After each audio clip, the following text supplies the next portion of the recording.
అందరికి నమస్కారం. ఇవాళ మన స్టూడియోలో ఐకాన్ ఆస్ట్రాలజర్ గట్టిపల్లి సురేష్ బాబు గారు ఉన్నారు. గురుగారితో మాట్లాడదాం. గురుగారు నమస్కారం. జై శ్రీమన్నారాయణ. 2025 జనవరి మాసం కన్యారాశి వారికి ఎలాంటి ఫలితాలు ఉండబోతున్నాయి? ఖచ్చితంగా అద్భుతంగా ఉండని చెప్పుకోవచ్చు కన్యారాశి వాళ్ళకి.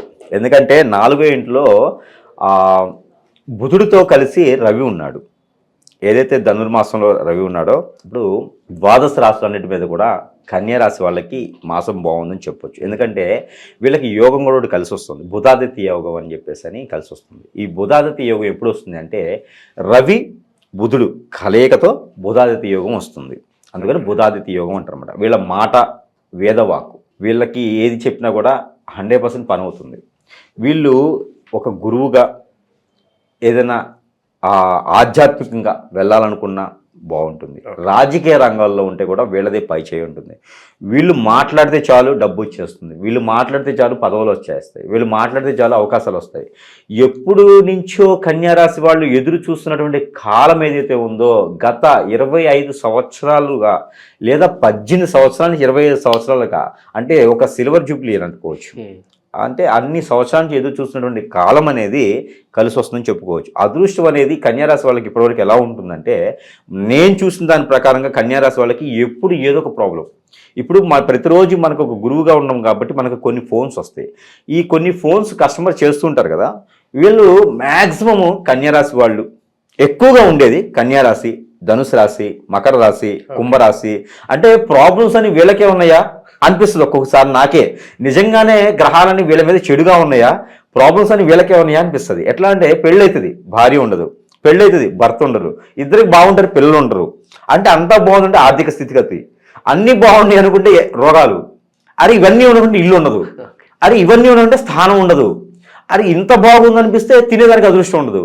అంటే వీళ్ళకి ఎట్లా ఉంటుందంటే ఏదో ఒకటి వచ్చేలోపు ఇంకోటి దూరం అవుతుంది, ఇంకోటి ఏర్పడుతుంది అన్నప్పుడు ఇంకో టెన్షన్ వస్తుంది. ఈ రాశులన్నిటికీ కూడా ఏర్పడేసి కన్యారాశి వాళ్ళకి, కుంభరాశి వాళ్ళకి, మకర రాశి వాళ్ళకి ఇలాంటి ప్రాబ్లమ్స్ వస్తాయా అని నేను స్టడీ చేస్తే కూడా అన్ని రాశుల్లో ఉంటాయి. కానీ ఇంకొంచెం భిన్నంగా వీళ్ళ రాశులు ఎక్కువ ఉంటాయి అన్నమాట. ఎందుకంటే కన్యారాశి వాళ్ళకి బాధ్యత ఎక్కువ. ఎలాంటి పనినైనా, ఎలాంటి అక్కడ గట్టిగా అంటే చేయలేనటువంటి పని, కొత్తగా చేయాలనుకున్న పని, ఏదైనా క్రియేటివిటీ, వీళ్ళన్నీ కూడా కన్యారాశికి పెట్టినటువంటి ఆ ఒక దేవుడి ఒక అనుగ్రహం అనమాట. ఆ బ్రహ్మదేవుడు రాసేటప్పుడు ఈ కన్యారాశికి ఆ జాతకం రాస్తుంటాడు. ఆ కన్యారాశికి జాతకం రాసేటప్పుడు ఏంటంటే ఫుడ్ మంచిగా తినేసి కూర్చొని, అంటే ఏం ఆకలి లేకుండా ఉండి ప్రశాంతంగా నిద్ర వస్తుంది కదా, అలాంటి టైంలో రాస్తాడనమాట. ఆ టైం అంటే మధ్యాహ్నం అన్నం తినగానే నిద్ర వచ్చింది, బ్రహ్మదేవుడికి కూడా వస్తుంది. ఆ బ్రహ్మదేవుడికి నిద్ర వచ్చే టైంలో నిద్రపోతూ రాసినటువంటి జాతకం కన్యారాశి వాళ్ళది. అంటే కడుపు నిండుతుంది, నిద్రపోలేడు, రాయాలి కదా. అట్లానే కన్యారాశి వాళ్ళు కూడా ఏంటంటే కడుపు నిండుతుంది, ఏదో విధంగా ఫుడ్ దొరుకుతుంది, కానీ నిద్రపోలేని పరిస్థితి అనమాట. అంటే టెన్షన్స్ అలా ఉంటాయి. అవన్నీ కూడా వెసులుబాటు అయ్యేందుకు ఈ యొక్క బుధాదిత్య యోగం అనేది ఈ మాసంలో రావడం జరుగుతుంది. అది ఆల్రెడీ మనకి 10వ తారీఖు 9వ తారీఖు మొదలవుతుంది, 10వ తారీఖు నుంచి పరిగణిస్తుంది. మనకి ఇది ఏంటంటే ఈ డిసెంబర్ మాసం నుంచి కూడా వీళ్ళకి బుధాదిత్య యోగం అనేది మొదలవుతుంది. ఈ మొదలయ్యేసి జనవరి నెల మొత్తం కూడా ఈ బుధాదిత్య యోగం అనేది పనిస్తుంది. ఈ బుధాదిత్య యోగంలో ఈ కన్యారాశి వాళ్ళకి అదృష్టం అని చెప్పుకో. అన్ని రకాల యోగాల కన్నా బుధాదిత్య యోగం కన్యారాశి వాళ్ళు బాగా పరిగణిస్తుంది. ఎందుకంటే బుధుడు కన్యారాశికి అధిపతి. ఏదైతే రవి బుధుడితో కలిసి ఉన్నాడో అప్పుడు మనకి ఈ బుధాదిత్య యోగం అనేది మొదలవుతుంది. కొంతమంది చెప్తారు సూర్య చంద్రమానం ప్రకారంగా చంద్రుడు బుధుడితో కలవటం వలన బుధాదిత్య యోగం వస్తుందని చెప్తారు. కానీ అది కాదు. ఎందుకంటే చంద్రుడు ఉండేది 3 దినాలు, ఒక్కొక్క ఇంట్లో చంద్రుడు 3 రోజులే ఉంటాడు. కానీ బుధుడు శుక్రుడు కలయిక ఎప్పుడో ఒకసారి జరుగుతుంది. అలానే కొన్ని వీళ్ళకి గ్రహాలు అనుకూలించేసి దశ అంతర్దశలు కూడా కొన్ని ఉంటాయి. అలానే వీళ్ళకి రవి దశ కానీ బుధ దశ కానీ మొదలయ్యేసి శని దశ మొదలైన కూడా వీళ్ళకి యోగం అనేది పరిగణిస్తుంది. అలానే వీళ్ళకి దశ అంతర్దశల్లో కనుక కుజుడు కానీ, అలానే శుక్రుడు, చంద్రుడు, ఈ అంతర్దశలు మొదలైన వాళ్ళకు కూడా ఈ యోగం వర్తిస్తుంది. ఇవన్నీ కూడా బాగుండి గ్రహారీత్యా కూడా అన్ని అనుకూలంగా ఉంటే ఖచ్చితంగా వీళ్ళకి ఈ బుధాదిత్య యోగం యోగించేసి వీళ్ళకి అనుకోని అదృష్టం అనేది కలిసి వస్తుంది. ఎప్పుడు చూడనటువంటి డబ్బులు చూడాలి అని వస్తుంది, చూస్తారు ఆటోమేటిక్గా. ఏదో ఒక విధమైనటువంటి వనరులు వీళ్ళకి వచ్చేయడానికి ఆస్కారం ఎక్కువగా ఉంది. వీళ్ళు ఎంతైతే కోల్పోయారో, ఎన్ని సంవత్సరాల నుంచి పని లేకుండా ఉన్నారో వీళ్ళందరికీ కూడా అదృష్టం వస్తుంది. ఖచ్చితంగా మొదలు పెట్టేసి వీళ్ళందరూ ఏదైతే పని చేద్దామని వెళ్ళేసి ఎక్కడ పని దొరకకుండా వీళ్ళందరూ విసుగెత్తిపోయి ఉన్నటువంటి కన్యారాశి వాళ్ళు ఎవరైనా ఉంటే కూడా ఖచ్చితంగా మొదలు పెడితే వాళ్ళకి ఇవన్నీ కూడా వదిలేసి ఈ బుధాదిత్య యోగం ఒకటి కలిసి వస్తుంది. వాళ్ళ వల్ల డబ్బు వస్తుంది, ఆదాయాలు వస్తాయి, పని దొరుకుతుంది, జాబ్ దొరుకుతుంది. అలానే పెళ్లిళ్ళు కానటువంటి వాళ్ళు పెళ్లిళ్ళు కుదురుతాయి. అలానే విదేశానికి ప్రయత్నం చేసే వాళ్ళు విదేశానికి ఉంటుంది. రోగము, నొప్పి, అలాంటి రుమ్మతులతో ఎవరైనా ఉంటే కూడా అవన్నీ కూడా తగ్గుతాయి.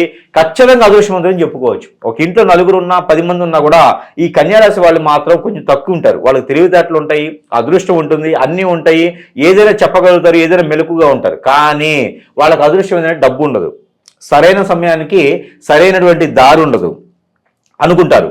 కానీ ఈ బుధాదిత్య యోగంలో ఖచ్చితంగా అవన్నీ కూడా కలిసి వస్తాయి. వాళ్ళకు ఉన్నటువంటి తెలివితేటలకి కొత్తగా ఏదైనా సృష్టించడం, కొత్తగా ఏదైనా కొత్త రకమైనటువంటి వ్యాపారాలు మొదలు పెట్టడం, వీళ్ళకు ఉన్నటువంటి నాలెడ్జ్ని ఇప్పుడు కనుక ఇంప్రూవ్ చేస్తే వీళ్ళకి సపోర్ట్ కూడా దొరుకుతుంది. ఆ బ్యాక్ సైడ్ సపోర్ట్తో ఫ్రెండ్స్తో కానివ్వండి, రిలేషన్స్తో, వెల్విషర్స్తో, ఇంట్లో ఉన్నటువంటి తల్లిదండ్రులైనా సపోర్ట్ చేసేటువంటి అదృష్టం ఉంటుంది. కాబట్టి సోదరిమణులు కూడా చేసేటువంటి అదృష్టం ఉంటుంది హెల్ప్ వీళ్ళకి ఇప్పుడు, ఎందుకంటే అన్ని రకాలు కలిసి వస్తున్నాయి కాబట్టి. ఆ అదృష్టాన్ని చేజార్చుకోకుండా ఎన్నో సంవత్సరాల తర్వాత ఇలాంటి అదృష్టం వస్తుంది. కానీ కన్యారాశి వాళ్ళకి 2025 సంవత్సరం ఖచ్చితంగా కుబేరులు అయ్యేటువంటి అదృష్టం ఉంది. కాబట్టి ఆ మేర ప్రతి ఒక్కరూ కష్టపడి పని చేయాలి. గురువు గారు చెప్పారు కదా అని ఊరు కూర్చుంటే యోగం ఫలించదు. కష్టపడాలి. మనం ఏదైతే చేయాలనుకుంటామో అది ఏదైనా సరే బొగ్గులమ్మినా పువ్వులమ్మినా కలిసి వస్తుంది. కాబట్టి అంటే ఎవరు మంత్రులు అమ్మారు కదా, అట్లా కాదు, పువ్వులు అమ్మినా నీళ్ళు అమ్మినా కాదు, అవి అమ్ముకున్నా కూడా కలిసి వచ్చే కాలం ఉంది. కాబట్టి వాళ్ళకి ఎలా కలిసి వస్తుందో నాకు తెలియదు. మామూలు కామన్ మ్యాన్ కన్యారాశి వాళ్ళకైతే ఈ మేర కలిసి వస్తుంది. కాబట్టి ఖచ్చితంగా ప్రయత్నం చేయాలి.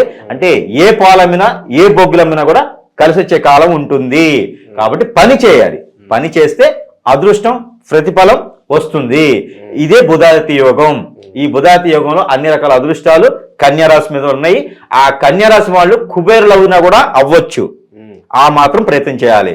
ఖచ్చితంగా 2025 సంవత్సరం కన్యారాశి వాళ్ళే రాజ్యాన్ని పాలించేదాన్ని కూడా ఉంటారు. అదృష్టం బాగుంటుంది.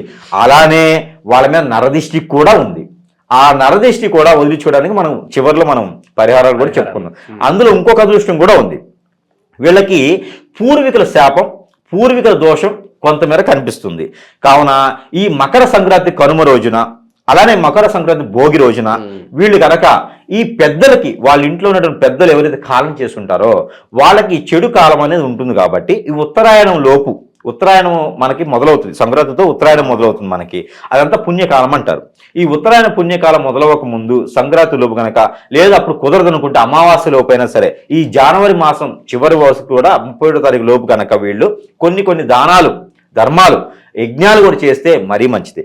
లేదు సత్యనారాయణ స్వామి వారి వ్రతం కానీ, వెంకటేశ్వర స్వామి గారు రథం కానీ చేసుకుంటే కూడా మరీ మంచిది. అలానే పెద్దలకి కనుక వీళ్ళు ఎలానో కుంభమేళ కూడా మొదలవుతుంది. కాబట్టి పౌర్ణానికి మనకి 11వ తారీఖు కుంభమేళ కూడా మొదలవుతుంది. అక్కడైనా నది స్నానం కానీ, సముద్ర స్నానం కానీ, వాళ్ళకి దగ్గరలో నీళ్లు వెసులుబాటుగా ఉండేటువంటి స్థానాలు ఆచరించే కూడా వీళ్ళకి మంచి జరుగుతుంది. పౌర్ణమి రోజు కానీ, తర్వాత 31వ తారీఖు అమావాస్య రోజు ముందు కూడా వీళ్ళు స్నానం ఆచరించేసి ఆ పెద్దలకు ఏదైతే ఉందో వాళ్ళ ప్రాంతీయ ఆచార ప్రకారంగా, వాళ్ళ ఇంటి ఆచార ప్రకారంగా ఏవైనా అక్కడ వదులుకుతున్నట్టయితే తర్పణ అంటారు. ఆ తర్పణ వదిలినట్టయితే పెద్దలకి చాలా మంచి జరిగేటువంటి అదృష్టం ఉంటుంది.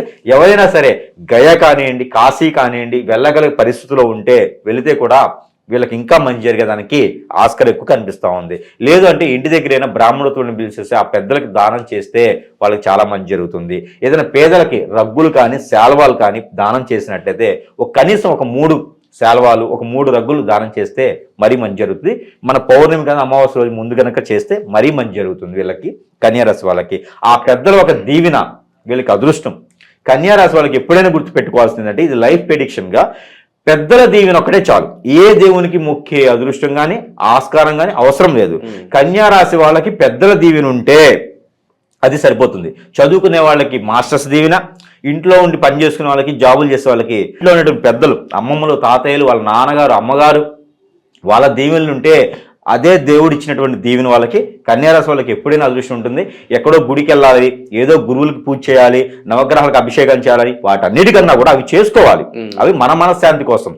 వాటితో పాటు పెద్దన దీవెనలు ఉంటే ఆ కన్యారాశి వాళ్ళకి అదృష్టం ఉన్నట్టే. ఎలాంటి గ్రహ దోషాలున్నా, ఎలాంటి చెడు దోషాలున్నా కూడా పటాపంచలు అవుతాయి. అందుకని పెద్దల దీవెనలు తీసుకొని పెద్దలు తిట్టే విధంగా లేకుండా చూసుకుంటే కన్యారాశి వాళ్ళకి అదృష్టం అనేది కలిసి వస్తుంది. ఎప్పటికైనా కన్యారాశి వాళ్ళ వల్లనే ప్రపంచం అంతా నిలబడుతుంది. కాబట్టి కన్యారాశి వాళ్ళకి 2020 సంవత్సరం ఖచ్చితంగా ఈ బుధాతి యోగం యోగిస్తుంది. కాబట్టి పని చేసి ఫలితం తీసుకోండి. పని చేయాలి, ఫలితం అడగొద్దు. దేవుడు చూపిస్తాడు, ఆ పెద్దలు చూపిస్తారు, ఆ పెద్దలకు దీవెన చేయండి. అలానే ఈ కన్యారాశి వాళ్ళు ఎక్కడైనా కనకదార స్తోత్రం చదివినా లేకపోతే శివునికి అభిషేకం చేసుకున్నా, అంతే రుద్రాభిషేకం అంటారు, ఈ రుద్రాభిషేకం శివునికి చేయించుకున్నా కూడా మంచి కాలం కలిసి వస్తుంది అనమాట. వీళ్ళకి మంచి అదృష్టం వస్తుంది. పెసలు ఏదైతే బుధాదిత్య యోగం ఉంది కాబట్టి అలానే వీళ్ళు పెసలు దానం చేస్తే మరీ మంచి జరుగుతుంది. అలానే పచ్చ పెసలు అలానే గోధుమలు కూడా దానం చేస్తే మరీ మంచి జరుగుతుంది. ఆ బుధునికి దానం చేసినట్టయితుంది, ఇంకా మంచి యోగాలు ఫలిస్తాయి వీళ్ళకి. పెసలు గోధుమలు బ్రాహ్మణులకు దానం ఇచ్చినా అలానే హరిదాసుకు దానం ఇచ్చినా కూడా మరీ మంచి కాలం వీళ్ళకి కలిసి వస్తుంది. అలానే వీళ్ళకి మాస చివరి వరకు కూడా ఇలాంటి దానాలు చేసుకోవచ్చు, ఎన్నిసార్లైనా చేయవచ్చు, మరీ మంచిది కలిసి వస్తుంది.